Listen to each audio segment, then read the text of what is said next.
1995లో కోడి రామకృష్ణ గారి దర్శకత్వంలో విడుదలై ఘన విజయం సాధించిన చిత్రం అమ్మోరు. సురేష్ సౌందర్య నాయికలుగా నటించగా ఈ చిత్రంలో రమ్యకృష్ణ గారు అమ్మోరుగా నటించి మెప్పించారు. వారితో పాటు విలన్ గోరగ్గా రామిరెడ్డి క్షుద్ర మాంత్రికునిగా భయపెట్టారు.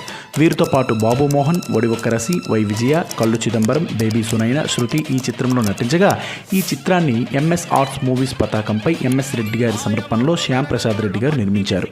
ఈ చిత్రానికి ఎంఎస్ ఆర్ట్స్ యూనిట్ కథను సిద్ధం చేయగా సత్యానంద్ మాటలు రాశారు. తండ్రి తనయులు చక్రవర్తి, శ్రీ కొమ్మినేని ఈ చిత్రానికి సంగీతాన్ని అందించారు.